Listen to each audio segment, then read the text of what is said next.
మీరు పుట్టుక లోకానికి ఎంతో ఆనందము.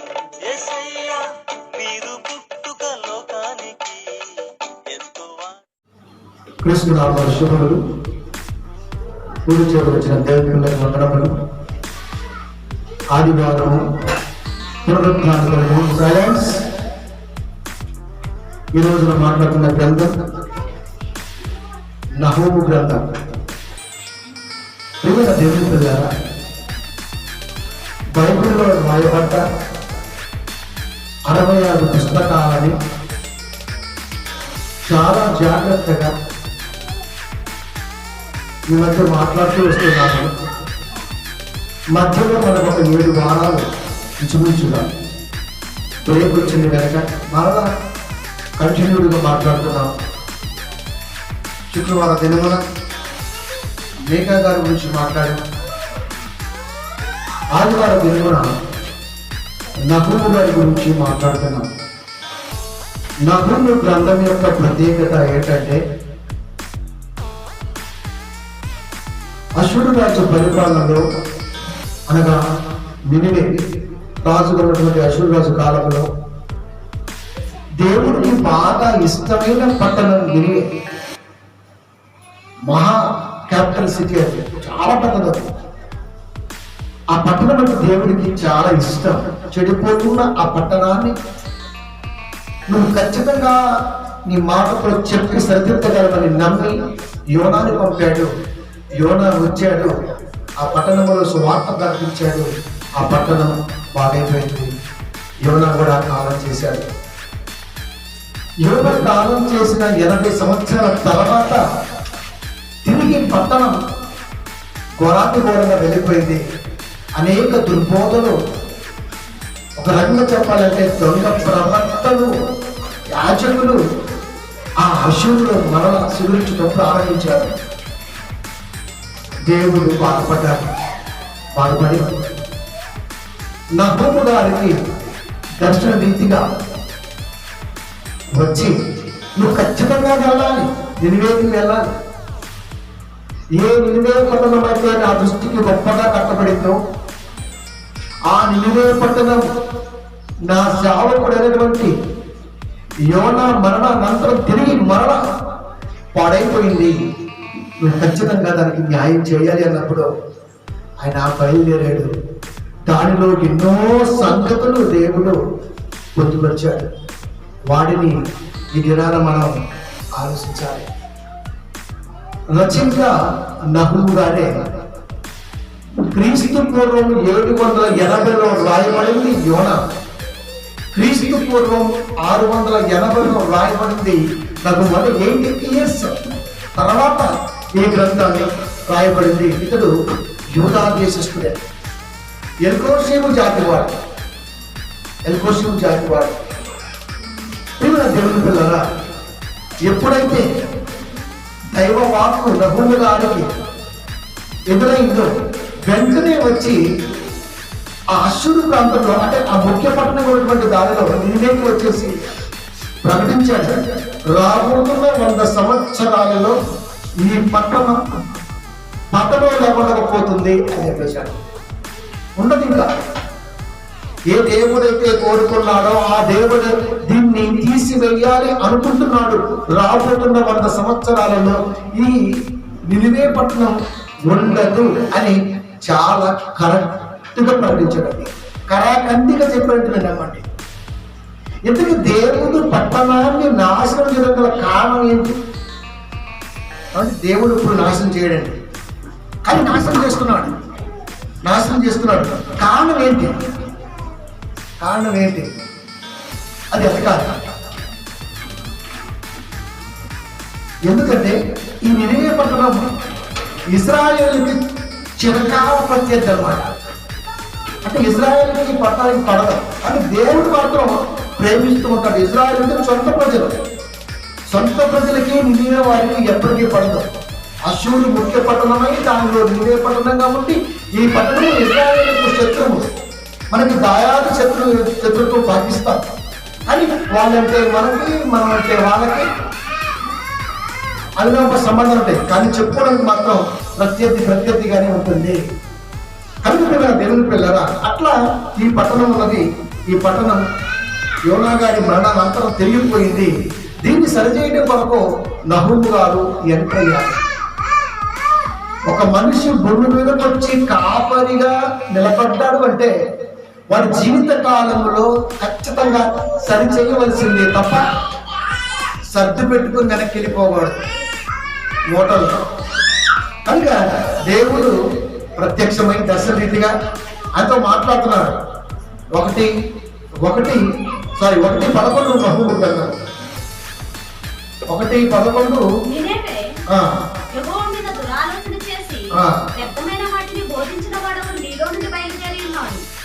చెప్తున్నాడు. నినివే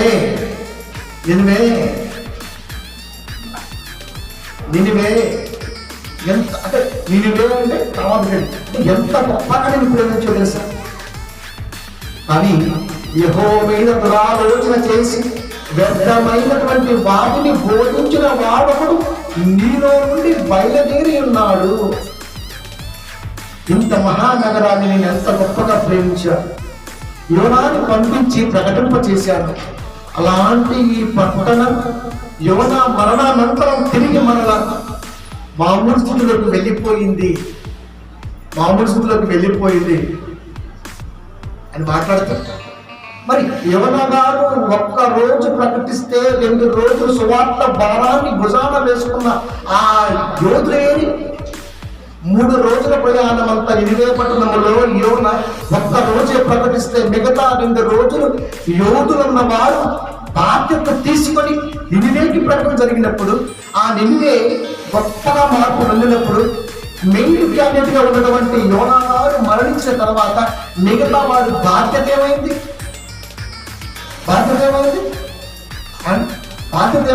అంటే బాధ్యత తీసుకోవడానికి ఎవరు ముందుకు రాలేదా?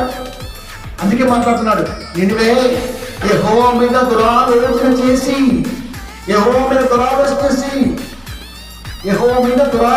చేసి వ్యర్థమైన వాటిని బోధించిన వాడొకడు మీలో నుండి బయలుదేరి ఉన్నాడు. ఏమంటే ఈ బైబిల్ పట్టుకున్నాక వ్యర్థమైన బోధిస్తారా అండి? మనకు మస్తు డౌట్ వస్తుంది. అసలు బైబిల్ పట్టుకున్నాకే వ్యర్థమైన బోధించడం ప్రారంభమైంది. అంతకుముందు వాక్యం లేనప్పుడు ఒక మాటతో భయభక్తులుగా ఉండేవారు. ఆ మాట గుర్తులేక మాట తప్పేవారు తప్ప బైబిల్ వచ్చిన తర్వాత దీన్ని అనుకూలంగా ఎలా మలుచుకోవాలి. ఒక వడ్డీ వ్యాపారం చేసేవాడు కాపరైతే దాన్ని సరిదిద్దుకోవడం కొరకు 1,00,000 తీసుకుంటాడు బైబిల్లో. అన్యాయపు సిరి వల్ల స్నేహితులు సంపాదించుకోవచ్చు అంటారంటే మనకి ఏమనిపించింది? ఓహో అనిపించింది. కాపరిగా ఉన్నవాడు వడ్డీ వ్యాపారం చేయకూడదు తెలుసా. దేవుడి ప్రేమ గుర్తెరిగిన వాడు వడ్డీ వ్యాపారంలోకి వెళ్ళకూడదు. విశ్వాసి అనేవాడు వడ్డీ వ్యాపార దృష్టికి వెళ్ళకూడదు. కాపరిగా ఉంటాడు, అక్కడక్కడ సువార్తలు ప్రకటిస్తూ ఉంటాడు, వడ్డీ వ్యాపారం చేస్తాడు. రిఫరెన్స్ తీసుకొని మళ్ళీ ఏమంటారు తెలుసా? అన్యాయపు సిరి వల్ల స్నేహితులు సంపాదించుకోవచ్చు అంటారంటే మనకి ఏమనిపించింది? ఓ రిఫరెన్స్ ఉందే, బైబిల్ కనబడింది కాబట్టి ఖచ్చితంగా మనం దాన్ని తీసుకోవచ్చు అనుకుంటాం మనం. ఎందుకంటే మనం వెర్రి ఐడలప్పటికీ ఫస్ట్ స్టేజ్లో ఉంటాం మనం, అంతే కదండి. మరి అసలు ఆ థాట్ రావద్దు, నీకు ఆలోచనకు వెళ్ళొద్దు, వెళ్ళడానికి అవకాశమే లేదు. ఇంకా వెళ్ళామంటే ఇంకా వేస్ట్ కాదు, ఇంకా దానికి ఏం చేయాలి. మనకి ఏమర్థమవుతుంది? వ్యర్థమైన వాటిని బోధించే వాడు మీలో నుండి బయలుదేరుతున్నాడు, మనలో నుండి బయలుదేరుతున్నాడు. కబ్జా స్థలాల మీద చర్చి కట్టి వాక్యం బోధిస్తే ఖచ్చితంగా దాంట్లో మహిమ దగ్గర వెళ్ళిపోతున్నామంటారు. మహిమ లేదు, తప్పక లేదు, ఏమీ లేదు, అంత చెప్తే. నేను చూసే కదా శుక్రవారం మనం బలత్కారంతో భూములు పట్టుకుంటున్నారు, బలత్కారంతో ఇండ్లు పట్టుకుంటున్నారు. అది నా దృష్టికి హేయం. కబ్జా చేస్తాడు, చర్చి కడతాడు, దాంట్లో నేను మిమ్మల్ని దాస్తారా అంటాడు. అది రెడ్ లైట్ ఏరియాలో ఆత్మలు రక్షించినట్టు ఉంది. అక్కడ ఆత్మ రక్షించే అవకాశం ఉందా? ఉంటుందా? అంటే ఎప్పటికీ క్రైస్తవ్యం వాక్యం గురించి ఆలోచించదా? Time pass. Church is equal to time pass. లేసామా, బయలుదేరామా, ఒక గంటసేపు కష్టమైన దేవుడి వాక్యం విన్నామా, సర్దుకున్నామా దుకాణం, మళ్ళా మన లోపల కలిసిపోయామా. సరిపోయిన తర్వాత స్టార్ట్ అవుతుంది ప్రారంభం అవుతుంది. వ్యర్థమైన వాటిని బోధించిన వాడొకడు. అదే మీకు చాలా ఒకసారి మేము బ్రదర్ని కలిసి అడ్డకు ప్రాంతానికి వెళ్ళాము. పౌలు గారి దగ్గర వాక్యం నేర్చుకున్నాడు దేమ. పౌలు గారి దగ్గర వాక్యం నేర్చుకొని ఏ దశలోనికి ప్రాంతం అయితే సువార్త కొరకు డబ్బులు బాగా ఇస్తారు, పౌలు గారికి బాగా ఇస్తారు. ఆయన చేసేవాడు మూట కట్టి వారికి ఇచ్చి పంపించేవాడు. ఇవన్నీ బాగా చూశాడు, వాక్యం నేర్చుకున్నాడు. పౌలు గారి స్టూడెంట్ కాబట్టి తిరిగి మళ్ళీ అక్కడికి వెళ్ళిపోయాడు. అక్కడికి వెళ్ళిన తర్వాత వాక్యంలో ఏమైనా తేడా ప్రకటిస్తాడా అని మాట్లాడాడు. చాలా లోకెళ్ళి వచ్చారు. అందరూ చెప్పేస్తారు వాక్యాలు, చదివి చెప్పటం ఇదేమన్నా న్యూస్ పేపర్ అనుకుంటున్నా. ఆత్మ జ్ఞానాన్ని నింపుకొని దేవుడు కోరుతున్న యాంగిల్లో సమాజానికి బ్రతుకు కాలంలో సేవకుడు అనేవాడు సేవ చేయాలి. అది నేర్చుకోవాలి తప్ప దాన్ని కప్పుపుచ్చుకోవడం కొరకు, దీన్ని కప్పుపుచ్చుకోవడం కొరకు రెఫరెన్స్లు వాడుకోవడం. బైబిల్ పరిపూర్ణం ఏమైనా దొరికింది. అందుకే అది ఎప్పుడు కూడా ఆపాదించుకోవడానికి ఇష్టపడకూడదు. అనుకుంటున్నాను దేవుని పిల్లరా, వ్యర్థమైన వాటిని బోధించిన వాడకుడు నీలో నుండి బయలుదేరి ఉన్నాడు. నినివే పట్టణములో నుండి బయలుదేరాడు అంటే యోనా గారు ప్రకటిస్తున్నప్పుడు యోధులుగా కొంతమంది బయలుదేరినప్పుడు వారిలో ఉన్నవాడు ఎవడైనా సరే దాన్ని క్యాచ్ చేసుకుందామని బయలుదేరాడు అని చెప్తున్నాడు. ఇప్పుడు వ్యర్థమైన బోధలో మనకి భయం ఉండదండి. వ్యర్థమైన బోధలో ఏముండదు సార్, భక్తి ఉంటుంది, కన్నీళ్ళు ఉంటాయి. భక్తి కనబడదు. భక్తి ఉన్నది అని చెప్పడానికి కన్నీళ్ళు పడుతూ ఉంటాడు. నిరీక్షణ లేని ఇతరుల వల్లే మీరు దుఃఖముకులై ఉండకొడి ఎందుకు ఏడుస్తున్నావా అంటే మనం ఇప్పుడు ఏ విధురాలు ప్రకటించుకుందాం అంటాడు. ఎందుకు ఏడుస్తూ? ఏ మాయవాగం వచ్చింది నీకు ఏడవడానికి? ఏమైంది? ఏం గాయం చేసుకున్నావు? ఎందుకు ఏడుస్తున్నావు? దేవుడు ఏడ్చే మొగాన్ని ఎప్పుడు కూడా ఇష్టపడతావు.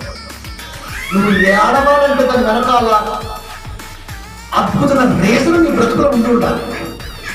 దాని కొరకు ఏడవాలి. ప్రియమైన దేవుని పిల్లలు ఒకసారి ఆలోచించాలి కదా. ప్రతి దాన్ని కూడా చాలా జాగ్రత్తగా ఆలోచించాలి. నిన్నే మహానగరంగా ఉన్న నిన్ను ఎంత గొప్పగా ప్రేమించాడు.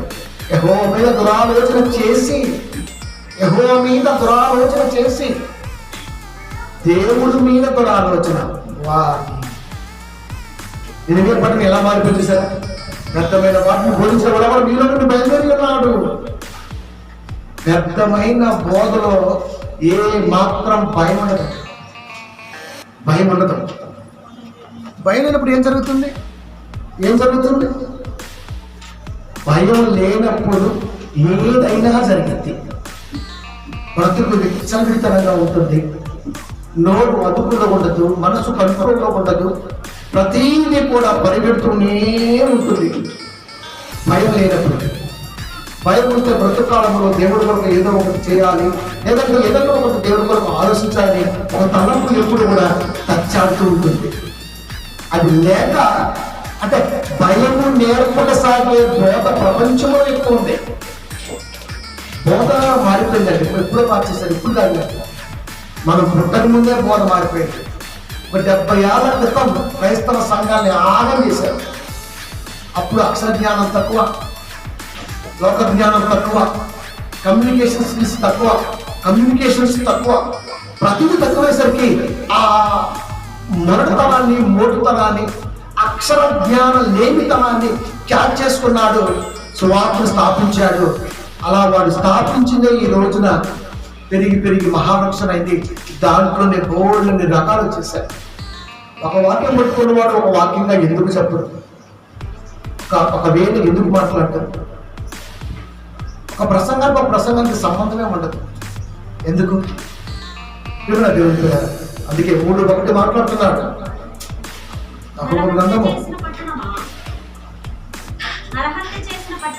నరహత్య చేసిన పట్టణమా, నీకు శ్రమ.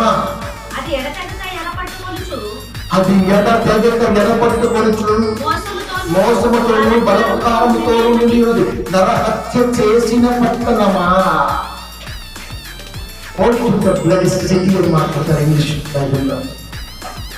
ప్రియమైన దేవుని పిల్లారా, ఏమంటారు? అర్హత చేసిన పట్టణమా నీకు శ్రమ, అది ఎడ తెగక ఎరపట్టుకొచ్చు. ఎర అంటే ఎరపట్టుకోవడం అంటే ఎరేస్తూ ఉంటాం. ఏమని? చచ్చిపోతే నీకు పెళ్లి చేపిస్తా, బతుకుంటే నీకు కేక్ కట్ చేపిస్తా, ఎప్పుడైనా నీకు వాక్యం నేర్పిస్తా చెప్తాడు. అసలు ఎప్పుడైనా నీకు వాక్యం నేర్పిన లైన్ ఉందని మన బ్రతుకులు. పైన అవసరాలు తీర్చేవాడు దేవుడైపోయాడు, వాక్యం నేర్చుకోవాలని కోరుకున్న దేవుడు దేవుడైపోయాడు. అది ఇక్కడ జరుగుతుంది. ఎలా అంటే తాయిలాలు ప్రకటించటం, జరుగుతుంది. సందర్భం వచ్చేసాయా? ఎప్పుడు వచ్చేసాయి అంటే మన పుట్టిన రోజున మనం కేక్ కట్ చేసుకునే స్థితిలో లేవు. అంటే ఎక్కడ ఉంచాడో చూడండి మనల్ని. అబ్బాయి ఎంత గొప్ప పని. 150 రూపాయలు పెట్టి ½ కిలో కేక్ తెచ్చుకోలేము మనం. అది బ్రతికేంత కాలం కష్టపడతాం. చనిపోయినప్పుడు 3 వేలు పెట్టి ఒక పెట్ట చేయించుకోలేకపోయాం. అది అంటే ఏ స్థితిలో ఉన్నాం ఈ రోజు మనం? ఎవరుంచాడు? ఎరేసి పడేశాడు. ఎర పట్టుకొచ్చు మోసముతోనూ బలత్కారముతోనూ నిండి ఉన్నది. మోసము బలత్కారముతో నరహత్య చేసిన పట్టణముగా నువ్వు కనబడుతుంది. అంటే నిన్నువే పట్టణం అంటే ఎలా ఉండాలి, ఎలా మారిపోయింది ఆలోచించండి. అందుకే దానికి శ్రమ. రాబోతున్న 100 సంవత్సరాల్లో నిన్నువే పట్టణం అనేది మ్యాప్ లేకుండా చేస్తా. ఈ రోజున 1948 ఫస్ట్గా అమెరికా ప్రయోగించింది అనుభవం హీరోషిమా నాగపట్నం మీద. ఎప్పటికీ ఇంచుమించుగా 80 ఏళ్ళు దాటిపోయింది. ఎప్పటికీ మొక్క కూడా మొదలదక్క అనుభవం ప్రయోగంలో ఎప్పటికీ వికలాంగులే పుడుతున్నారు ఆ ప్రాంతంలో పిల్లలకి. అంటే ఏ స్థితిలోకి వెళ్ళిపోయింది హీరోషిమా నాగపట్నం అనేది. ఎప్పటికీ కూడా డిసార్డర్ ల్యాండ్ గానే కనపడుతున్నారు. పంట లేదక్కడ. మనిషి చేసుకున్న బాబు భూమి మీద పడితేనే పంట లేనప్పుడు, దేవుడు చేసుకున్న మనిషికి వాక్యం అనే పంట అందనప్పుడు పరలోకంలో ఎలా ఫలిస్తాడు? పరలోకంలో ఎలా ఫలిస్తాడు? మోసముతో జరుగుతుంది సేవ. అందుకే వాక్యం విని మోసపోవారే ఉండకుండా ఉండాలి. మీరు విన్న వాక్యంలో మోసం జరుగుతుందా లేదా అన్నది గ్రహించాలి. గ్రహించకపోతే ఎట్లా?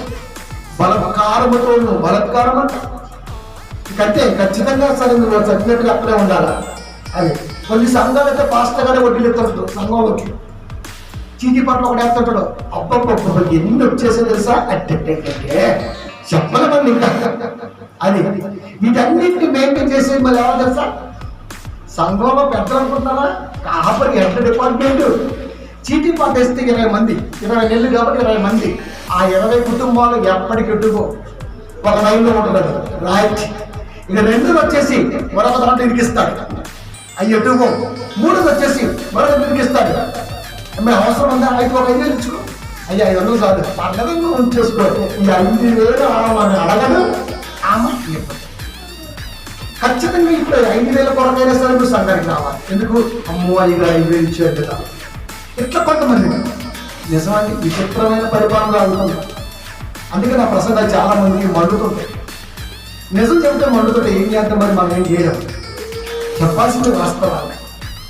కనుక దేవుని పిల్లగా యాక్చువల్గా ఇప్పుడు లైవ్ ఇవ్వాలి, అన్నీ ఉన్నాయి, నెట్ కనెక్షన్ లేదు. వాడు ఫోన్ చెప్తాడు ఇదిగో అదిగో ఇది అంట. అది వస్తే అన్నీ పెడదామని చూస్తున్నా. అందుకే ఎట్లా అందుకే రికార్డ్ చేసి ఆఫ్టర్ దాన్ని మళ్ళీ ఎక్స్పోర్ట్లో పెట్టేసి పంపిస్తున్నాం. కానీ దేవుడి పిల్లలు ఇప్పుడు బలత్కారం అంటే ఏంటంటే ఒక తెగకి ఎట్లా, ఒక తెగకి అది ఏంటి, ఒక తెగకి ఇది ఏంటో. ఫస్ట్ ఇంకెక్కడికి వచ్చి చెప్పండి. వాక్యము లేకుండా కాదు ఆడుతున్నాడు. ఒక్క తల్లిదండ్రులు కనుక గుండె గ్యాస్ దెబ్బకి వస్తాడు. అది బతకడండి. కష్టజీవుల సొమ్ము ఎవడు తిన్నా బతకడో, ఇవ్వవలసిన కూలి గుప్పెడ పట్టుకున్నా బతకడు. ఈ 2 ఎవడు చేయగలదు? బలత్కారముతో నిండి ఉన్నది. మోసం కదా అది. అసలు చర్చీలో సిటీ పార్టీ ఏంటన్నా ఎవరు ఉంచుకుంటున్నా అవసరానికి మాకేగా. బయటేసుకో 5 days ఎలా ఉంటుంది సేది?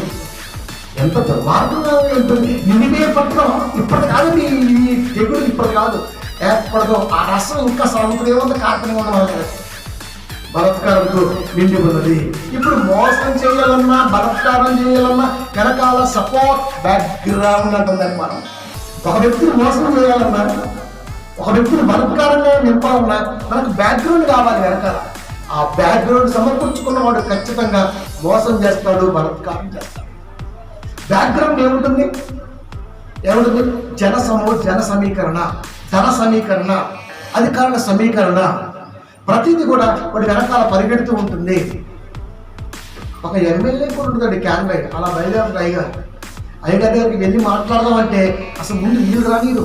దేంతో మరి ఇట్లా తయారైపోయిందంటే యేసుక్రీస్తు వారు జనాల మధ్యలో ఉన్నారు. ప్రేమ దేవుని అంటే యేసుక్రీస్తు వారు గొప్ప ఇప్పుడు లేడు, అది కనపరుచుకోవాలి. ఒక కాపరితో మాట్లాడాలంటే కనీసం సూత్రాలు కూడా అవకాశం లేకుండా పోయింది. ఏం ఎదిగారో బాబుడు, నీకు దూరమైపోయాడు, నీకు అర్థం అవట్లే అక్కడ. అంటే హస్త నిక్షేపణం, పిల్లల నెత్తి మీద చెయ్యి పెట్టి కాపరనేవాడు ప్రార్థన చేయాలి. ప్రేమ దేవుడు తెలుసా ఎందుకు పెట్టేది బైబిల్ హస్త నిక్షేపణాన్ని? పెద్దలు ఎందుకు అలా చేశారు? దూరం నుంచి ప్రార్థన చేస్తారు అంతే, కాళ్ళు బయలుపడి. మన బతులు ఇలాగే ఉంటాయి, మార్చుకోండి. ఇంకా ఎట్లా పర్లేదు, ఐదు ప్రార్థన చేయమంటే ఎవడో ప్రార్థన చేయాలి, ఎవడో ప్రార్థన చేయడం. ఆ కాపరి చేయాలి ప్రార్థన. కాపరికి ఒక వరవడిచ్చాడు దేవుడు, ఒక ఆత్మీయ సంపుటి కాపరికి దేవుడు ప్రసాదించాడు. అది పిల్లలకు తెల్లాలి. ఫోన్ చేసి మీ ప్రార్థన మనకు చెప్పండి. వీళ్ళు పస్తల్లా ఉండాలి కదండి, దేనికి ఒక లిమిట్ ఉంటుంది కదా. సంతకం పెడితేనే ప్రాజెక్ట్ అవుతుంది. ఎవరు పెట్టాలి? ఆ నియోజకవర్గం, ఆ కాన్స్టిట్యూట్లో ఉన్నటువంటి మేజర్ పర్సన్ ఎవరంటే ఎమ్మెల్యే. వాడు పెట్టినాక ఖచ్చితంగా ఎమ్మెల్సీకి వెళ్ళాలి. వీళ్ళిద్దరు చూసిన తర్వాత అది ఖచ్చితంగా పైకి వెళ్ళాలి. ఓకే, అప్పుడు క్యాబినెట్లో గ్రాంట్ అయిన తర్వాత మనకి ఇలాంటి వర్క్లు జరుగుతుంటాయి. మనం వచ్చేసి ఆ గొడ్డ తీసేయి అంటే సరిపోద్దా? పర్లేదు, కావాలి బాగా గొడ్డ తీసేసి ఆ పేరు పెట్టేసాను అనుకో, ఎవరన్నా నీకు ఏ హక్కు ఉందంటాడు. ఆ క్రేనుడు మన మాట అంటాడా? ఇప్పుడు దాని సమస్య వస్తే దిగి సాయం చెప్పండి అంటాడు. మనమైతే పెడవ అంటాడు. ఇక్కడే తెలిసిపోతుంది ఏ హరకత లేనప్పుడు ఎలా అంటే ఎవరో చేస్తుంటారు. ఇవన్నీ ఎలా మారిపోయాయి? మేము యోనా గారి పక్కన తిరిగాము, 2 రోజులు సువార్త చేశాం కాబట్టి నేను చెప్పింది వేదం, ఇంకెవరికి రాడు అంటున్నారు. దేవుడికి బాధ కలిగి నహూముగా అని చెప్పారు. అక్కడ అక్రమం జరుగుతుంది, బలత్కారం జరుగుతుంది సేవలో. నువ్వు వెళ్ళాలి. వీళ్ళు వెనకాల అప్పటికి ఎవరున్నారు తెలుసా? బ్యాక్గ్రౌండ్ పెట్టుకున్నారు. ఎవరు? 3:9 నహూము గ్రంథము. కూషీలను, ఐగుప్తీయులను, సూర్యులు అంటే సపోర్టెడ్. కూషీలుగా, కూషీలు ఇదొక జాతి. ఇథోపియన్స్ అంటారు వాళ్ళని కూడా కూషీలు అనమాట. వీళ్ళు ఐగుప్తీయులు నినివేకి అశ్వరుకు దాసులయ్యారంట. అంటే ఏమి పర్లేదన్నా నేను చూసుకుంటే యాగాలుండి, ఎందుకు మోసముతో బలత్కారముతో పట్టణాన్ని యాగం చేస్తూ సొమ్ము పరుగు సేవ జరుగుతుంటే ఈ కూషీలు కానీ, ఇథోపియన్స్, ఈ ఈజిప్షియన్స్ కానీ, ఐగుప్తీయులు వీళ్ళు సపోర్ట్ చేస్తున్నారంట. అంటే ఇప్పుడు ఆలోచించండి. సిండికేట్ బాల్ అయిపోయింది.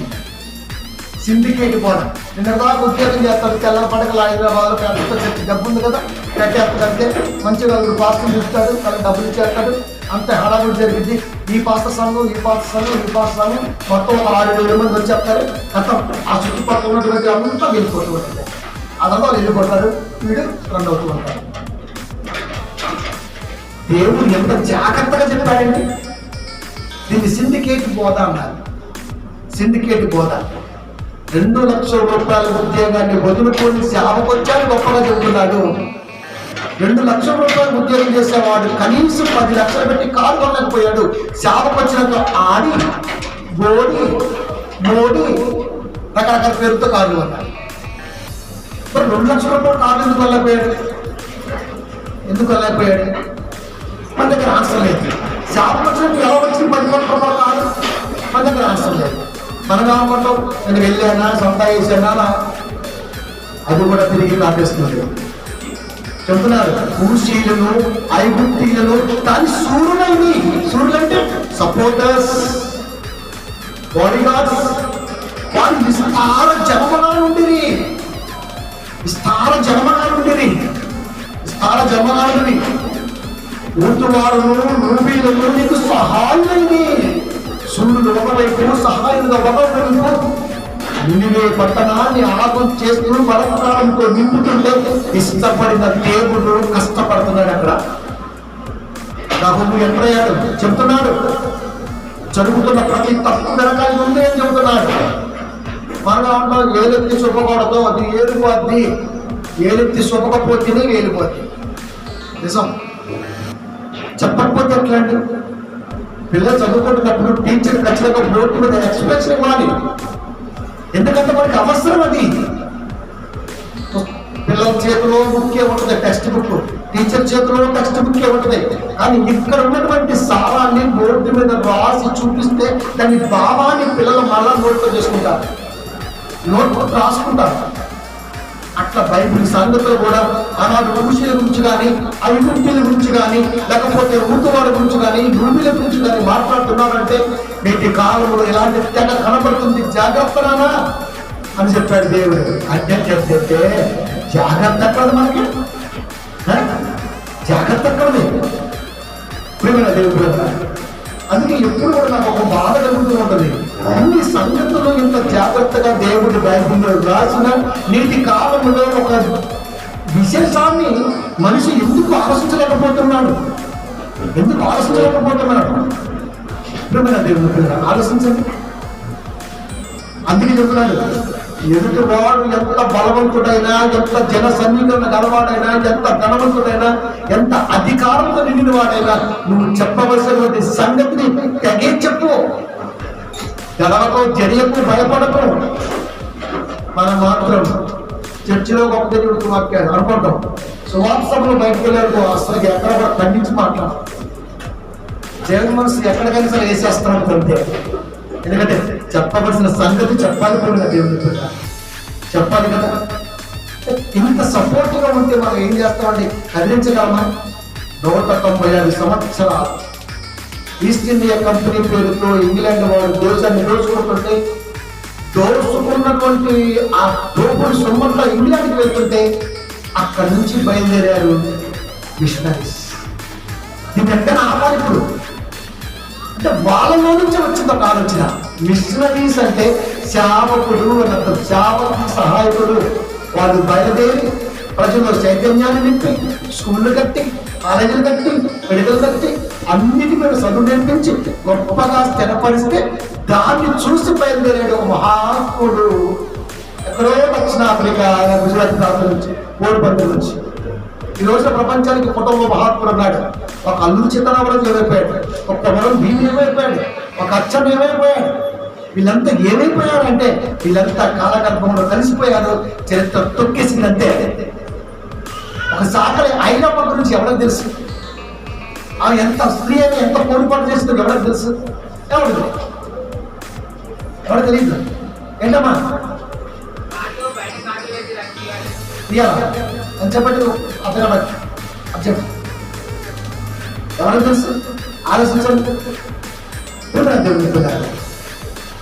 చరిత్ర ఏమైంది? వెనకెళ్ళిపోయింది. అనగా ఎదుటివాడు ఎవడైనా ఎలాంటి వాడైనా సరే ఖచ్చితంగా దేవుడు మాట చెప్పే తీరాలి. అంత బ్రేక్ పర్సన్ గా నువ్వు ఈరోజున దేవుడు నువ్వు కనబడాలి. లేకపోతే ఎట్లా ఎట్లా ఎట్లా పిల్లలు దేవుడు అంటే వాళ్ళు చెప్పాలి. ఏమని సార్? దేవుడు కొడితే ప్రార్థన చేసి బాగు చేసేవాడు భూమి మీద ఉండడు. నేను ఎప్పుడు ఒక మాట చెప్తుంటా, మన దగ్గర రావడంతో ఒక సమస్య. ఒకవేళ మనసు మన దగ్గరకు వచ్చిన తర్వాత దాని నుంచి నువ్వు బయటపడాలి అంటే బయట కాపాడేవాడే కనపడి చెప్తున్నాడు. ఆ మాట ఎందుకు చెబుతున్నామంటే దేవుడు చెప్తున్నాడు. ఏమని తెలుసా? ఇలా జరుగుతున్నటువంటి బోధకి నువ్వు ఖచ్చితంగా తీసుకెళ్ళి చెప్పగలిగితే వాళ్ళకు ఒక విషయం అర్థమైంది. అదేంటంటే నహూము గ్రంథము 3వ అధ్యాయం 19వ వచనం. నీకు తగిలిన దెబ్బ బహు చెడ్డది. నీకు తగిలిన దెబ్బ బహు చెడ్డది. నీ గాయములకు చికిత్స ఎవడును చేయజాలడు. నీ గాయములకు చికిత్స ఎవడును చేయజాలడు. నేను కొడితే నేను కాపాడ దిక్కునోడు వెళ్ళాడు అని చెప్తుంటే దేవుడు చెప్తున్నాడు, నీకు తగులుతున్న దెబ్బ, తగిలిన దెబ్బ బహు చెడ్డది. నీ గాయానికి చికిత్స ఎవ్వడూ చేయజాలడు. ప్రార్థన చేసి బాగు చేసేవాడు భూమి మీద కరువు చెప్పేసరికి ప్రతిదానికి ప్రార్థన చేస్తారు. మరి ఈ ప్రార్థనా పనులంతా ఏమైపోయారండి? చిన్నది కరోనా వచ్చింది కదా, ఏమైపోయారు చెప్పండి? ఏమైపోయారు? దేవుడికి ఏది ఇష్టమో, ఏది కష్టమో, ఏది అయిష్టమో, ఏది అభిష్టమో ఖచ్చితంగా బుద్ధికి ప్రార్థన చేయాలా. అంతేగాని నోటికి వచ్చింది కదా అని చెప్పేసి మాట ప్రార్థన చేసేవరకు ఫిల్టర్ చేసాను మధ్యలో ఉన్నాడు కిందకి నెట్టేస్తాడు ప్రార్థన. 2 సంవత్సరాలుగా 26 నెలలుగా ప్రపంచాన్ని హతలాపతలం చేస్తుంటే ఎవడో ప్రయాణించినటువంటి రోగం అనుకున్న పరిస్థితి. మరి పోలేదే ఇది. ప్రవశించే వాళ్ళు ఉన్నారు, ప్రవక్తలు ఉన్నారు, ముందు జరిగి చెబుతామని చెప్పే కాపర్లు ఉన్నారు. ఇదంతా ఏమైపోయారు? ఒకడేమో ఇటున్నాడు, ఒకడేమో ఇటున్నాడు, ఒకడేమో ఇటున్నాడు, ఒకడేమో ఇటున్నాడు. మరి ఇదంతా ఏమైపోయారు? ఇదంతా ఏమైపోయారు? అసలు కరోనా కష్టకాలంలో బయటికి రావాలి తెలుసా మీకు? మనకేమనిపించింది? దేవుడు ఇన్ని జాగ్రత్తలు చెబుతున్నాడంటే మన మంచి కొరకే. అందుకే ఒకడు, నేను దెబ్బ కొట్టడం ప్రారంభిస్తే నువ్వు ఎవరితో ప్రార్థన చేసుకున్నా నయం అవ్వదు అని చెప్పేశాడు. జనులందరూ ఎడతెగక నీ చేత హింసనందిరి. నిన్ను గూర్చిన వార్త విని వారందరూ నీ విషయమై చప్పట్లు కొట్టుదురు. చూసావా, వాడికి దేవుడికి దెబ్బ కొట్టినట్టే అలా అనొచ్చండి. చప్పట్లు కొట్టమంటున్నాడు. మనమే కరోనాకి పేరుతో చప్పట్లు కొడుతుంటాం ఎవడో చెప్తే. అది కాదు చప్పట్లు, దాన్ని కొట్టమంటున్నాడు. అక్కడ రాంగు బోధ జరుగుతుంటే దేవుడు నిన్ను కొట్టే దెబ్బ కాపాడేవాడే ఉన్నాడురా. ఆ దెబ్బ కొట్టినప్పుడు నీ కంటి కనపడితే చప్పట్లు పట్టుకున్నాడు దేవుడు. మనమే అంటాం అలా బాధపడేవాడు చూసి ఇంకా మనం బాధపడతాం. దేవుడు కోరుకున్నాడు అప్పుడు, ఈ సందర్భం అప్పుడుది. దేవుడు కోరుకున్నాడు అప్పుడు. ఎందుకు? అనేక జనులందరూ నీ చేత హింసలందారు. అనేక జనులు నీ గురించినటువంటి ఆ ప్రసంగ బోధలో భాగంగా ఉన్నారు. అలాంటి నిన్ను కొట్టకపోతే ఎట్లా? కొట్టాలి. నిన్ను గూర్చిన వార్త విన్న వారందరూ నీ విషయమై చప్పట్లు కొడతారు చెప్తున్నాడు. కాపర్ అనేవాడు ఎగ్జాక్ట్గా బైబిల్ని డెలివరీ చేయకపోతే వర్డ్స్ని ఆ ప్రాబ్లం చాలా వస్తుంది ప్రపంచానికి. నిజం చెప్పిన దేవుడు పిల్లలు ఏంటి మరి? ఏది అసలు ఏమి బోధనగానే ఏదో అలవాట్లు మానిపించే కేంద్రం అనుకున్నాడు అంతే. ఒక అలవాట్లు మానిపించే వరకు చర్చి అనుకున్నాడు అంతే తప్ప దాని తర్వాత సాగే జీవితం ఎంత బాగుంటుందో నేర్పలేకపోయాడు. అది చెప్పాలి అంటున్నాడు దేవుడు. 3:19 మాట్లాడతాడు, నీకు తగిలిన దెబ్బ బహు చెడ్డదంటే చీము జంతువులు నీరు కలిపి కాకుండా అనుకో. ఎంత దుర్మార్గం ఉండదో చూడండి. నీ గాయములకు చికిత్స ఎవడు చేయజాలడు. నీ గాయానికి చికిత్స చేయజాలడు. నీకు తగిలే దెబ్బకు చికిత్స చేసేవాడు లేడు అని చెబుతున్నాడు. ఎవరి గురించి ప్రేమైన దేవుడు ప్రధానుల గురించి, కాపురుల గురించి, అశ్వరు రాజు పరిపాలనలో ఉన్నటువంటి ఆ యొక్క బోధన విధానంలో ఉన్నటువంటి వారి గురించి ఇదంతా మాట్లాడుతున్నాను. నా భూమి ఎందుకు వచ్చాడు తెలుసా? సువార్త మార్చేశారు. మీరు సువార్త మార్చేశారు. యోనా కష్టం అంతా నీరు కలిపోయింది. యోనా కంటే ముందు 2 రోజుల పాటు ప్రయాణించిన వారంతా కలిసి తొలగిపోయారు అని మాట్లాడుతున్నాడు. అందుకు అశ్వరు వచ్చాడు, అందుకు అశ్వరుకి రఘువు వచ్చాడు. దేవుని పేరు. అందుకే చెప్తున్నాడు, జనులకు మేలు జరగాలి. ఇప్పుడు దేవుడు కొట్టే దెబ్బ ఘోరంగా వెళ్ళిపోతుంటే మనకు తెలిసినప్పుడు మేలు జరగాలి. అది ఏ రూపేణ జరగాలంటే సువార్త రూపేణే జరగాలి.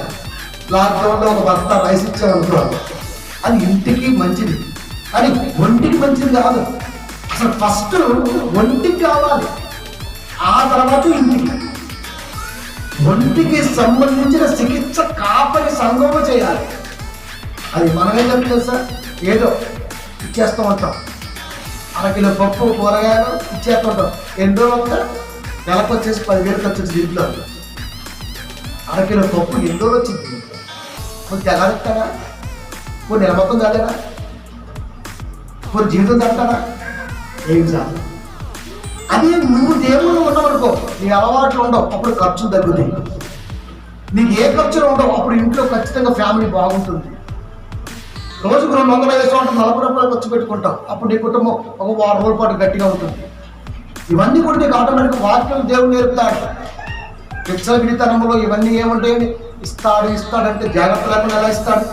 అందుకే సువార్త అవసరం. ఒక వ్యక్తి జాగ్రత్తగా ఉండటానికి కావలసినటువంటి ఔషధం సువార్త. 1:15 యెహోవా గ్రంథము, సువార్త ప్రకటించుచు సమాధాన వర్తమానము తెలియజేయని పాదములు. సువార్త ప్రకటించుచు సమాధాన వర్తమానం అంటే సువార్త సమాధాన వర్తమానమై ఉండాలి. జీవితానికి సమాధానం రావాలి. సమాధానం అంటే అప్పుడే తెలుసా, తలంపుల్లో ఎదగటాన్ని సమాధానం అంటారు. అది సమాధానం దేనికి వస్తుంది, శరీరానికి కాదు. శరీరానికి సమాధానంతో పని లేదు, స్నానంతో పని ఉంది. శుభ్రంగా ఉండాలంటే స్నానం చేయాలి. శరీరానికి సమాధానంతో ఏం పని? శరీరం ఎప్పుడు సమాధానం పడదు. అసలు దానికి ఏమీ తెలియదు, శరీరానికి ఏమీ తెలియదు. శరీరంలో ఉన్న ఆత్మకే అన్ని తెలుస్తాయి. అది దానికన్నా సమాధానం అనే ఆలోచన. దానికి అందినప్పుడు సమాధానం అనే ఆలోచన నరానికి అదే డిస్ట్రిబ్యూట్ చేస్తుంది. అది దేవుడు చెబుతున్న గొప్ప సంగతి. సువార్త ప్రకటించుచు సమాధాన వర్తమానము తెలియజేయని పాదములు. ఈ సువార్తలో ఉన్న గొప్ప సంగతి ప్రపంచానికి తీసుకెళ్లే పనిలో ఉన్నటువంటి వారి గురించి మాట్లాడుతున్నాడు. పర్వతముల మీద కనపడుచున్నది, పర్వతాల మీద కనపడుచున్నది అంటే ఎత్తులో ఉన్నాడు. సత్య సంబంధంగా బోధించే వ్యక్తి ఎప్పుడు ఎత్తులోనే ఉంటాడు. దోసుకొని బలత్కారంగా ఉన్నటువంటి వాడు ఆర్థిక స్థితిగతుల్లో ఎత్తులో ఉంటాడు. ఆర్థిక స్థితిగతుల్లో ఎత్తులో ఉన్నవాడు స్వార్థకుడికి వాడికి సంబంధం ఉండదండి. దేవుణ్ణి నమ్మకపోయినా చాలా మంది ఆర్థిక స్థితిగతుల్లో గొప్పగా ఉన్నారు. నిర్మలా సీతారామన్ మన కేంద్ర ఆర్థిక మంత్రి, అసలు దేవుడు నమ్మరు. బీజేపీ అధ్యక్షులు ఉన్నారు, అసలు దేవుడు నాకు ఇస్తాడు. కానీ ఈ రోజున స్టేట్ ని శాసిస్తున్నాడు. స్టేట్ ని రోజు పెట్టుదల పెరుగుతుంది, వాడి పుణ్యమే. శాసించాడంతే. పెన్షన్ 30 పైసలు 30 పెరుగుతూనే ఉంటుంది. వాడు దేవుడిని నమ్మడు. వాడు ఏ స్థితిలో ఉన్నాడు? స్థితిగతుల్లో ఉండటం దేవుడు పెట్టాడా దెయ్యం పెట్టిందా అన్నది జాగ్రత్తగా ఆలోచించాలి. 4 అడుగులు నీకు మధ్యస్థ వార్తలో నాకు మొక్కిన వాడు అక్కడ ఉంటాడు, మరి మొక్కని వాడు దేవుడు ఎటు పెట్టుకుంటే కూడా అక్కడే ఉంటాడు. ఇప్పుడు అక్కడ ఉన్నవాడు ఎవడు? కొండ మీద ఉన్నవాడు ఎవడు అని నువ్వు కూడా కొండెక్కి చూస్తే అర్థమైంది వీడెవడో. ఎందుకంటే నువ్వు కష్టపడి ఎదిగామనుకో, వాడి గురించి నాకు అర్థమైపోతుంది వీడు ఏ రేంజ్లో ఉన్నాడు. ఇంత జాగ్రత్తగా సమర్థులు పొందిన దేవుడు 60 ఏళ్ళ ఆయుష్కాలంలో మనిషి నా దగ్గర రావాలి కదా. వాడు కొద్ది కాలం నుంచే ముందుగా small few days life time ఎంత అంటే చాలా కొద్ది రోజులు. ఈ కొద్ది రోజుల్లో మధ్యలో పోయేవాడు కొంతమంది ఉంటారు, ఆగమైపోయేవాడు కొంతమంది ఉంటారు, ఆగం చేసుకునే వాళ్ళు కొంతమంది ఉంటారు. అది తప్పిదము ఇన్ని రకాలు ఉంటుంది. ఇప్పుడు ఎట్లా? అందుకే సువార్త ప్రకటించుచు సమాధాన వర్తమానము తెలియజేయని పాదములు పర్వతము మీద కనబడుతున్నవి. అంటే నిజం అనేది ఎప్పుడు కూడా దేవుడు అక్కడే పెడతాడు. ఇప్పుడు ఈ నినివే పట్టణంలో నహూము గారు ఎందుకు ఇంత కష్టపడుతున్నాడు? అది దేవుడికి ఇష్టమైంది కాబట్టి. ఇప్పుడు నహూము గారు చెబితే మారతారా? మారతారో మారో ముందు నువ్వు వెళ్ళి చెప్పు.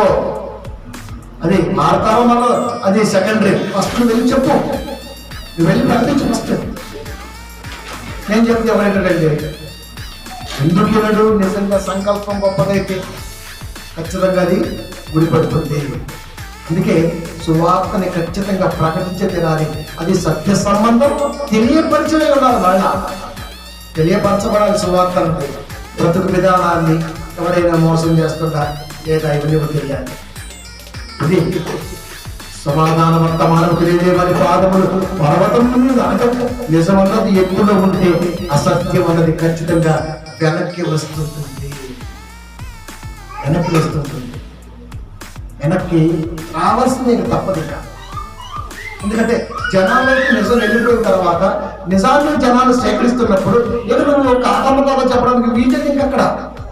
ఎందుకంటే మంచిగా ప్లాట్ఫామ్ వచ్చేసింది, ట్విట్టర్ వచ్చేసింది, ఇన్స్టాగ్రామ్ వచ్చేసింది, యూట్యూబ్ ఎలాగో ఉన్నది, ఇంకా బోల్డెన్ రకాలు ఉన్నాయి మనకి డిజిటల్ ప్లాట్ఫామ్స్. ఈ డిజిటల్ ప్లాట్ఫామ్స్ మీద ప్రతి గంటకి ఇంచుమించుగా 10 కోట్లు సంథింగ్ ఎంతో అప్లోడ్ అవుతున్నట్టుగా యూట్యూబ్ మెసేజెస్. గంటకు 10 కోట్ల పైన.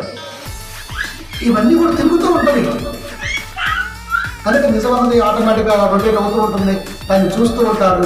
ఏది వాస్తవమో ఏది అవాస్తవమో మనకు తెలుస్తూ ఉంటుంది.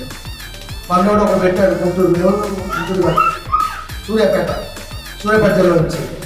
అక్కడ మంచి బిషప్ పెద్ద ఆయన ఆ బైబిల్ రాబడినటువంటి పుస్తకాల గురించి మాట్లాడడం వచ్చేసి వెంటనే ఏడు గ్రంథాన్ని మోసరాకని చెప్పేశాడు. ఆ తర్వాత ఏప్రిల్ పత్రిక పౌరులుగా రచనగా ఆధారం లేవని చెప్పేశాడు. నేను వెంటనే కింద మెసేజ్ పెట్టినా, గ్రూప్లో ఉంది పెట్టినా. ఏమని పెడితే సార్ అయినాది మీరు భగవాన్ ఎట్లా బైబిల్లో లేకపోతే నేర్చుకోండి, లేకపోతే నా ప్రసంగాలు మీరు రెండే పెట్టాడు. నీకు రాకపోతే నన్ను నేర్చుకో, దాన్ని కాపీ చేసి కింద బైబిల్లో లేకపోతే నేర్చుకో, లేదా నాకు నేర్పుతా. తిరిగి మళ్ళీ రివర్స్ రాగా ఇంకా బిషప్పు 12 మంది పాస్టర్లకి ఆయన లీడరు, ఆయన చెప్పింది వేదం. నిన్న 3వ తారీఖు ఏం చేయమంటే సార్, నిన్న 3వ తారీఖు మన దగ్గర దీంట్లో ఉంది. 3వ తారీఖు పాపులేట్ చేశాడు. ఏమని? భారతదేశానికి తోమా వచ్చాడు, ఇండియాకి తోమా వచ్చాడు. ఎప్పుడు? జూలై 3 వచ్చి సువార్త ప్రకటించాడు. కనుక ఇది జాతీయ క్రైస్తవ సువార్త దినోత్సవం జరుపుకోవాలని చెప్పి పెట్టేశాడు. వెంటనే కౌంట్ చేశాడు. నువ్వేది అపోస్తులు ఎక్కడ మరణించారో తెలియకుండా ఎలా అని పెట్టాడు. మళ్ళీ దానికి వ్యవస్థరాల గ్రూపులో పెట్టాడు. చాలా వ్యవస్థరాల మనం వెళ్ళిపోకూడదు కదండి. క్రైస్తవుడు ఎప్పుడు మాట చెప్తా, క్రైస్తవుడు ఎదుర్కోకూడదు అండి. పాప ఏమీ లేదు, పరిశోధిద్దామన్న తలంపు రాదు. అది మనకు గోల్డ్ అంతా ఏముంది, బైబిల్ చదవచ్చు. దాంట్లో భక్తులు సాగినటువంటి విధానం, ఆ ప్రయాణ విధానం మనకు అర్థమైంది. అపోస్తులు మొత్తం అక్కడే మరణిస్తే తొమ్మ ఎప్పుడు వచ్చాడు ఇండియాకి? రాలేదు కథ కాదు, రాలేదు. సువార్త వచ్చిన విధానం నీకు తెలియాలి. సువార్త వచ్చింది ఇండియాకి, కానీ తోమ కారణం కాదు. జూన్ 3 సమైక్య క్రైస్తవ జాతీయ దినోత్సవం ప్రకటించాలి. కొత్తగా నిర్ణయం పుట్టింది. అంటే వినేవాడు మేము ఇంత తయారైపోయిన మరి మేము ఏమండి అంతే. మంది మన దానికి రావట్లా, మన దానికి ఆన్సర్ ఇవ్వట్లా. గ్రూప్ కదండి మరి ఆటోమేటిక్గా గ్రూప్లోకి వెళ్ళిపోతుంది. ఏమైనా దేవుని పిల్లలు ఎక్కడున్నాం మనం? యోబు గారు ఎవరు రాశారో మనం చెప్పాం.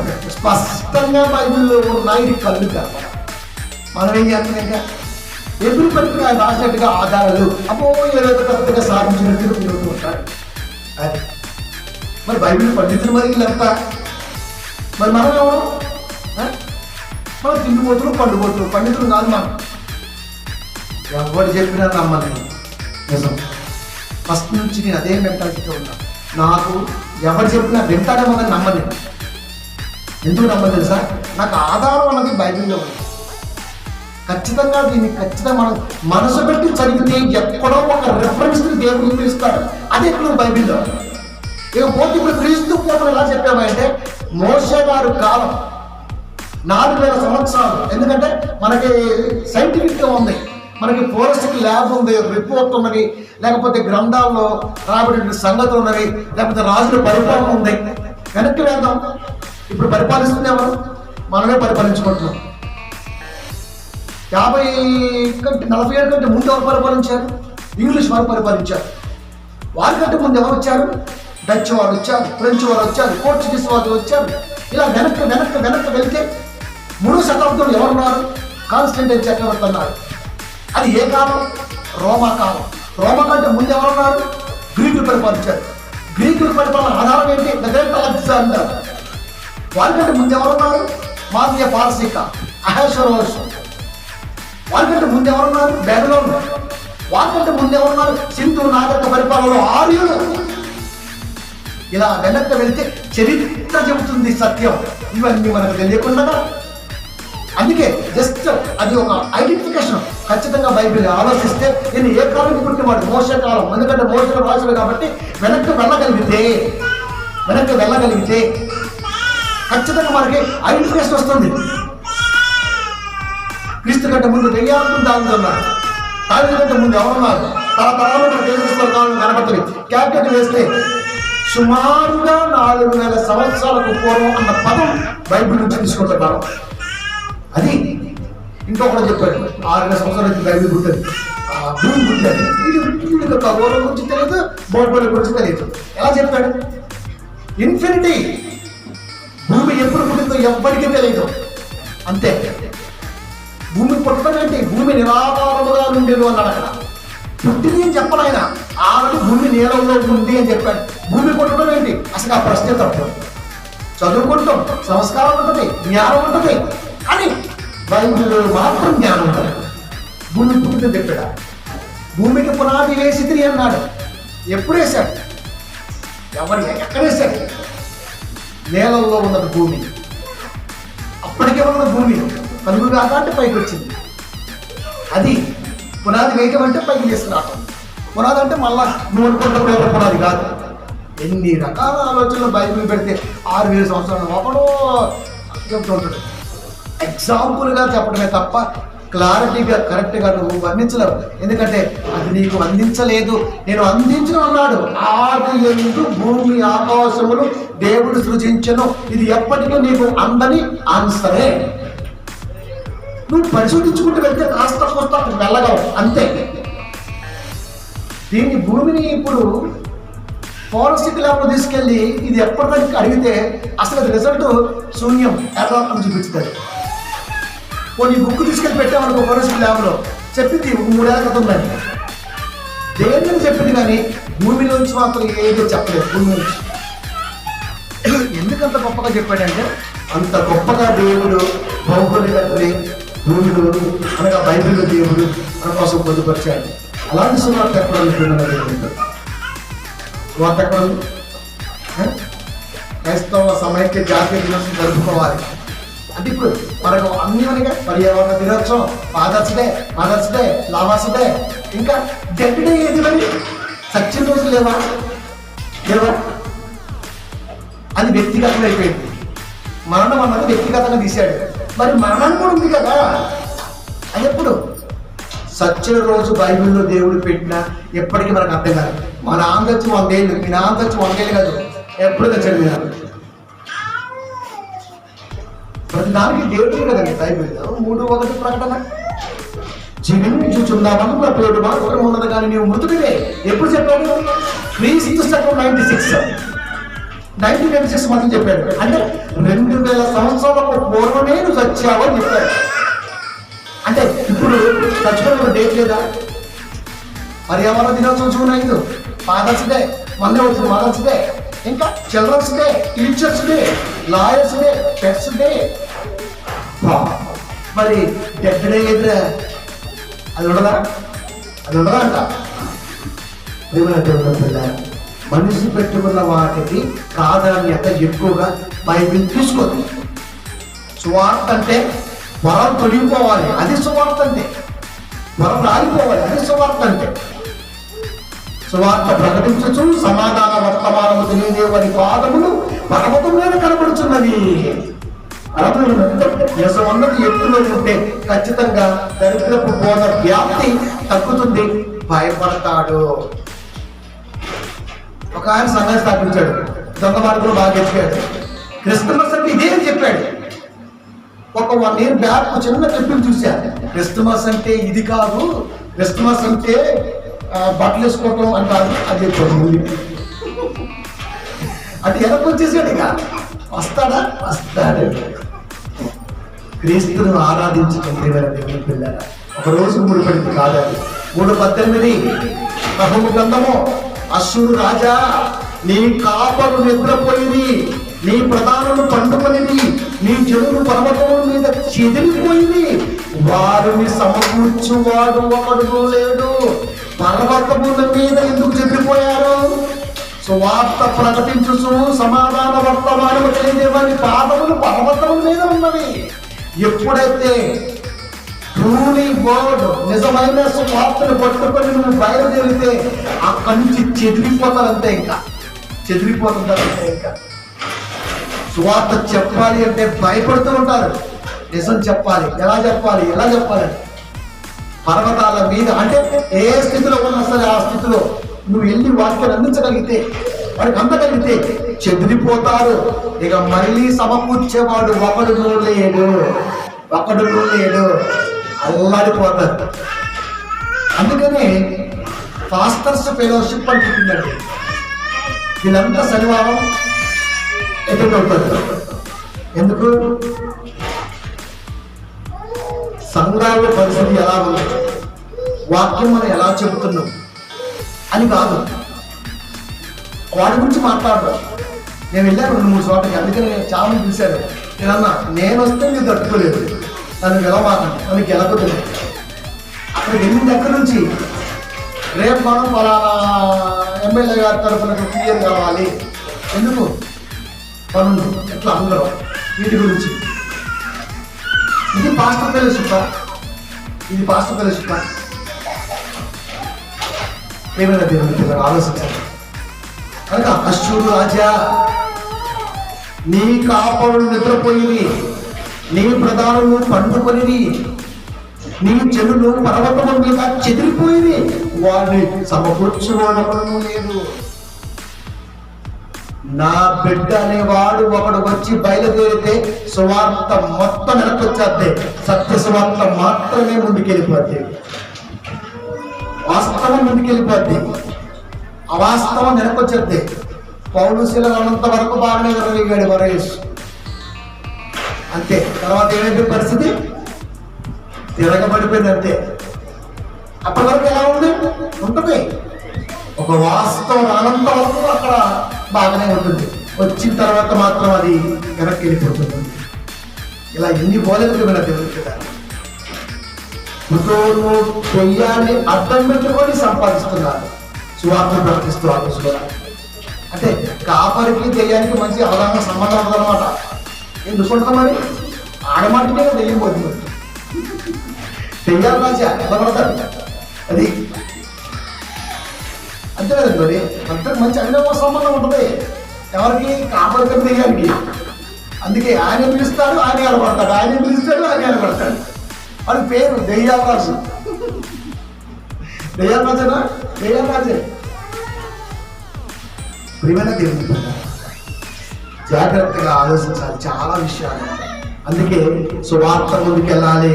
మాట్లాడతాడు, బోధన విధానాన్ని మార్చుకుంటే, జనులకు సత్యవాక్యాన్ని వినిపించి నడిపిస్తే ఎప్పటికైనా సరే దేవుడు క్షమిస్తాడు. ఇప్పటివరకు ఎలాంటి బోధ చేసినా ఎప్పటికైనా సరే దేవుడు క్షమిస్తాడు. ఇది దేవుడు బలహీనత అండి.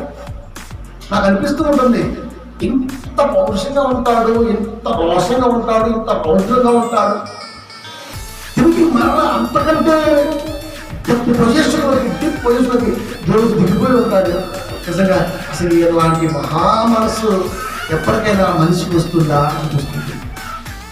ఎంత చూడండి, ఎంత తగ్గింది. ఎందుకు వచ్చేస్తారు? 1:7 యెహోవా ఉత్తముడు, శ్రమ దినమందు ఆయన ఆశ్రయదుర్గము, తన యందు నమ్మిక ఉంచి వారిని ఆయన ఎరుగును. యెహోవా ఉత్తముడు, శ్రమ దినమందు ఆయన ఆశ్రయదుర్గము. శ్రమల కాలంలో దేవుడు నీకు ఆశ్రయదుర్గము. ఎందుకు? సత్య సువార్త తల వంచి దేవుళ్ళకి వచ్చావు కాబట్టి నీకు ఆయన దుర్గము, ఆశ్రయదుర్గంగా ఉండబోతున్నాడు. తన యందు నమ్మిక ఉంచేవాడే ఆయన ఎరుగును. ఎస్, నా యందు నమ్మిక ఉంచాడు, నన్ను నమ్మాడు. ఈ కుటుంబం నన్ను నమ్మింది, ఈ కుటుంబం నన్ను నమ్ముకునే బ్రతుకుతుంది, ఈ కుటుంబం నమ్ముకునే సాగుతుంది. దేవుడు చూసిన మరుక్షణం ఆటోమేటిక్గా అన్ని విషయాల్లో నీకు అభివృద్ధి కనబడుతుంది. ప్రియమైన దేవుని పిల్లలు, అంటే దేవుని యందు నమ్మిక ఉంచు వారిని ఆయన ఎరుగును. దేవుడు అనగా వాక్యం. వాక్యము మన మధ్యకు వచ్చినప్పుడు వాక్యాన్ని నమ్మి వాక్యంతో సహవాసం కలిగి జీవిస్తున్న బ్రతుకులకి ఎప్పుడు కూడా అపజయం ఉండదు. ఎంతటి గాయమైన నయమైంది. ఎందుకు? ఈ గాయములకు చికిత్స చేయడం లేదు, నేనే చేస్తాను. చికిత్స చేసేది నేను కాబట్టి, నేను చేస్తున్నా కాబట్టి నేను మాత్రమే చేయగలను అని మాట్లాడుతున్నాను. అంటే ఇప్పుడు ఏం చెప్పాలనుకుంటున్నాడు నహూం గారు అశ్షూరు ముఖ్య పట్టణంగా ఉన్న నినివేకి? ఒక భక్తుడు మార్పు నుంచి ఇక్కడి నుంచి వెళ్ళిపోయిన తర్వాత మీ అంతటికి మీరే ఆ తలంపుల్లో బ్రతకాలే తప్ప తిరిగి మరలా తప్పుదారి పట్టి పక్కకు వెళ్ళిపోతే మీకు దెబ్బ తగిలింది, దానికి చికిత్స ఎవరిని చేయించాలి. ఇప్పుడు ఇది నేటివిటీకి మలిసామనుకో, ప్రజెంటేషన్లో తీసుకొచ్చామనుకో, దేవుడి మాట సంఘములో విన్న తర్వాత దాన్ని ఖచ్చితంగా న్యాయపూర్వకంగా నిర్ణీత కాల వ్యవధిలో నీవు అంటి పెట్టుకుని ఉండాలి. లేకపోతే దెబ్బ పడిందంటే ప్రియమైన దేవుని పిల్లారా, దెబ్బ అంటే ఏమనుకుంటున్నా సార్, చేతులకు కాసుకునే పిల్లలు దెబ్బలు, లేకపోతే శరీరానికి గుణం ఉంది, సంకోచ వ్యాకోచ గుణం చేయాలనుకుంది. అంటే ఇది ఇలా సాగుతుంది, ఇలా ముడుచుకుంటుంది. శరీరానికి నమ్మకం ఉంది కాబట్టి ఎన్ని కుట్లేసినా సరే అది మళ్ళా కలిసిపోతుంది. అని దేవుడు ఎప్పుడు శరీరానికి దెబ్బ కొట్టలేదు. అది ఆత్మ కొట్టే దెబ్బ శరీరంలో మాందం. ఇది విచిత్రంగా ఉంటాయి కదా కొన్ని పదాలు, వినటానికి పదం ఉంటాయి కదా, ఆలోచన చాలా కష్టం. శరీరాన్ని ఎప్పుడు టార్గెట్ చేయదు దేవుడు, అస్సలు టార్గెట్ చేయదు. యేసుక్రీస్తు వారి సాక్ష్యం, సిలువకు కొడుతున్న మేకులు కొడుతున్నారు, మీరేమి చేయించున్నారో మీరు ఎరుగురు. అదేంటి? మేకులు దిగుతున్నాయి కదా, వాళ్ళు దించేది శరీరానికి మాత్రమే. కానీ దేవుడు కొట్టే దెబ్బ ఆత్మకి, ఆ ఆత్మకున్న దెబ్బ శరీరంలో ఎప్పటికీ మారదు. ఎంత లైన్లో చూసారు, ఏ గాయమైనా మారింది మన శరీరంలో, కానీ ఆత్మకు కొట్టే దెబ్బ శరీరంలో మాందం. ఆలోచించడానికి సంవత్సరం పట్టింది. ఇది భయం. ఇప్పుడు నేను నిజం చెప్పాలంటే ఒక మాట చెప్తాను. పౌలు గారికి ముళ్ళు నేను చెప్పాను, అది రోగము కాదు, అది వ్యాధి కాదు, అది బాధ కాదు, యంగ్స్టర్గా ఉన్నాడు కాబట్టి ఆయనలో ఉన్నటువంటి ఆలోచన కాదు, ఏది కాదు. అది ఆయనకే తెలుసు, అది మాకు తెలుసు. ఇప్పుడు అది అడ్డం పెట్టుకొని మా మాస్టర్ గారికి క్యాన్సర్ ఉంది. ఎందుకు వచ్చిందా క్యాన్సర్? అది ఆత్మ కొట్టాడు చెప్పాలి. మాస్టర్ గారికి తింటే అడగడం ఎందుకు వచ్చింది? ఇది ఆత్మ కొట్టిన దెబ్బే. ఆత్మ కొట్టిన దెబ్బ శరీరంలో మాత్రం. ఎక్కువ తిన్నామా గ్యాస్ వచ్చాడు, తక్కువ తిన్నామా గ్యాస్ పడిపోతాం. ఇది శరీర బలహీనత అనుకున్నాడు మనిషి, అని ఇది ఆత్మ కరెక్ట్గా లేకపోవటం వలన శరీరానికి ఆపాదించాడు అన్నది నువ్వు నేర్చుకోవాలి. ప్రతిదీ మారినప్పుడు మరి కూడా మారాలిగా. గాయమైంది, చెయ్యి కట్ అయింది, ఉట్లేశారు కాబట్టి పని అవుతుంది, శరీరం గాయం ఇది మారింది, మరి అది ఎందుకు మారలా? ఆత్మకు కొట్టిన దెబ్బ మాందిక మాందిక అది బ్రతికున్నంత వరకు శరీరంతో అవినాభావ సంబంధం ఉంటుంది కనుక ఆత్మ ఉంటుంది కాబట్టి ఆత్మ ఉన్నంత వరకు అది ఉండి తీరాల్సిందే. ఇప్పుడు పవన్ గారు చెప్పలేదు, ఆయనకి ఒక ముళ్ళు ఉంది. ముళ్ళు అన్నాడు కానీ ముళ్ళు భావాన్ని నీకు చెప్పడానికి దేవుడు ఇష్టపడలేదు. చెప్పాడా అసలు? లేదు కదా. పోనీ ఏముంది, పోనీ మన ఆలోచన ఏ రోగం ఉంది? నీకు రోగం కనపడదు. 2 తిమోతి 4:7 నా పరుగు కడముట్టించింది నీ అంటే ఎంత స్పీడ్గా సమర్పణ చూడు. రోగం ఉంటే ఇంట్లో ఉంటాడు. ఎందుకు? తిమోతి కడుపు సరిపోతుంది, నీకు కడుపు తరచుగా వస్తుంది కదా, నువ్వు కొంచెం ద్రాక్షరసం ఉంచుకొని రెస్ట్ తీసుకో. తిమోతి ఒక చోట ఉండిపోయాడు. మరి పౌలు ఎక్కడ లేడు కదా. మరి ముందరగానే ఏమనుకున్నాడు? పైగా శాపమా పాపమా రోగమా? ఎందుకురా శాప పాప రోగాలతో? పాపం ఎక్కడ ఉంది? ఒకటే చెప్పాడు, నేను క్రీస్తుని పోలి నడుచుకున్న ప్రకారం మీరు నన్ను పోలి నడుచుకున్నాడు. అక్కడ పాపం లేదు. రోగం ఉంటే ఒక్కసారి కూలపడతాడు, పొలము వెళ్ళిపోతున్నాడు, నీరసం ఎక్కడ కనపట్ల. రోమాలో కొట్టి పడేసినా పోయి ఎక్కడికి వెళ్ళి వాక్యం చెప్పాడు. ఇంకెక్కడ కనపడుతుంది నీకు? ఇంకా ఎక్కడ కనపడుతుంది? ఆయన జీవితంలో ఒక ముళ్ళు ఎప్పటికీ అది అలా ఉండిపోతుంది. అందుకనే అది అనగానే నా కృప నీకు చాలు అన్నాడు. పదానికి సంబంధం ఉందా? అసలు నా జీవితంలో ముందుకి నా కృప నీకు చాలు సంబంధం ఉందా? సంబంధం లేదు, కానీ సంబంధమే ఉంది. దేవుని కూడా కనుక పౌలు గారి యొక్క బాధ మరణాతీతంలో ఆయన ఫస్ట్ ఎంతమందిని ఎన్ని హింసించినా ఫస్ట్గా పశ్చాత్తాపడింది మాత్రం ఒక్క స్థితిలో గారి విషయంలో మాత్రం. అది చూశాడు దేవుడు. బాధ అంటే ఏంటో తెలియదు నా బ్రతుకులో స్థితిలో గారి మరణం అని కలిసి వేసింది. ఎందుకంటే పౌలు గారి కాళ్ళ చచ్చిపోయాడు, కాళ్ళ దగ్గర మరణించాడు కనుక అది అలా ఉండిపోయింది. నేనే పరోక్షంగానో ప్రత్యక్షంగానో కారణమయ్యా. అనేక హత్యలు చేశారు, అనేక దుర్మార్గం పనులు చేశారు, పండిక పనులు కర్మశాస్త్రంలో వెళ్ళిపోయారు. కానీ ఇది మాత్రం నా దగ్గరకు వచ్చేసరికి నేను ఆగిపోయాను అక్కడ. అప్పుడు నా కృప నీకు చాలు అంటే అక్కడి నుంచే బయలుదేరాడు కదండి. మరి 8వ అధ్యాయం స్టార్ట్ అవుతుంది, 9వ అధ్యాయంలోనే పట్టుకున్నాడు దేవుడు. నా కృప నీకు చాలు అక్కడి నుంచి ప్రారంభమైంది. దానికి ఏమని పేరు పెట్టాలి? మనం ఏమని పెట్టాలి? ఆ శరీరంలో ముళ్ళుందా? శాపం ఉందా? పాపం ఉందా? ఏముంది? ముళ్ళు ఇస్ ఈక్వల్ టు పశ్చాత్తాపం.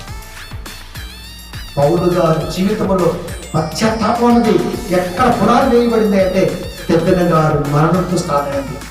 అప్పటివరకు ఎన్నో చూశాడు, ఎన్నో చేశాడు మరణాలు కూడా, కానీ ఎక్కడ కూడా ఆయన కలత చెందాలి. అందుకనే స్టెఫెన్ ఇంటి వారికి బాప్తిసం ఇచ్చడానికి ప్రారంభించాడు. మళ్ళీ ఇప్పుడు ఆ స్టెఫెన్ ఈ స్టెఫెన్ అన్నది తర్వాత పాయింట్. కనుక ప్రియమైన దేవుడి పిల్లలు మీరు ఆలోచించండి. ఒక మనిషి పరివర్తన చెందడానికి సువార్త ఆధారం. అది పౌలు గారి జీవితంలో నిలబడిపోయింది. అందుకే యెహోవా ఉత్తముడు, శ్రమ దినమందు ఆయన ఆశ్రయ దుర్గము, ఆయన ఎందుకు నమ్మకం ఉంచవాలని ఆయన ఎరుగును అంటే దేవుని యందు నమ్మకం ఉంచి సాగినటువంటి పౌలు గారిని దేవుడు ఎరిగారు. మనకు తెలుసా విషయం. ఇప్పుడు అదే దేవుని యందు నమ్మకం ఉంచాలి అని నినివే పట్టణానికి నహుము గారు వచ్చారు. కనుక నినివే పట్టణము మరలా మరొకసారి దేవుళ్ళకు రావడానికి ఇష్టపడింది. కనుక దేవుని పిల్లరా, ఒక పట్టణ స్థితిగతిని మార్చడానికి సత్యవంతమైన యథార్థ బోధకుడు అవసరం. అది కోల్పోయిన రోజున ఖచ్చితంగా దాని ఆంధ్రదేశంలో అనేక రకాలుగా ఉన్నాయి. తూర్పు పరమాణ ఉత్తరం దక్షిణం నలుగురు ఉన్నా సరే మనం తోసుకొని ముందుకు వెళ్ళిపోవాల్సిందే, నెట్టుకొని ముందుకు పోవాల్సిందే. ఎందుకు? బలవంతంగా నెట్టాడు పరిశుద్ధాత్మ దేవుడు. ఇప్పుడు నిన్ను కూడా బలవంతంగా నడతాడు. వెళ్ళిపోవాల్సిందే, సువార్తలో వారి భాగం కావాల్సిందే, అవ్వాల్సిందే. ఒక కుటుంబాన్నైనా ఒక ఆత్మకైనా సత్య సంబంధమైన వాక్యాలు వినిపించాల్సిందే. ఏ రూపంలో ఒక మనిషికి మీరు జరగాల్సిందే. అది సువార్త రూపంలోనే ఉండాలి. ఏ రూపం అంటే సువార్త రూపం. కనుక మీరు దేవుని పిల్లల నహుము గారు పడ్డ కష్టానికి నినివే, అశువుడు ముఖ్యపడుతున్నటువంటి నినివే మార్పులకు వచ్చింది. మరలా అది తన చికిత్స చేయించుకొని గొప్పగా సాగుతుంది. దెబ్బ మళ్ళీ పడింది. తర్వాత ఆలోచిద్దాం. కనుక నహుము గ్రంథ రచయిత నహుము గారు యోనా గారు మరణం తర్వాత 80 ఏళ్ళకి మరలా నినివే పట్టణానికి వచ్చి నినివే పట్టణంలోని స్థితిగతులను వివరించి మారు మనసు నందించి ఆయన తిరిగి వెళ్ళాలి ఆ ప్రాంతానికి. వెళ్ళిపోవడం జరిగింది. అనుకుంటున్న దేవుని కదా, దేవుడు ఒక మనిషి బ్రతుకు కాలంలో కోరుకోవడం సువార్తను జాగ్రత్తగా ఉండటం భావిస్తున్నాం.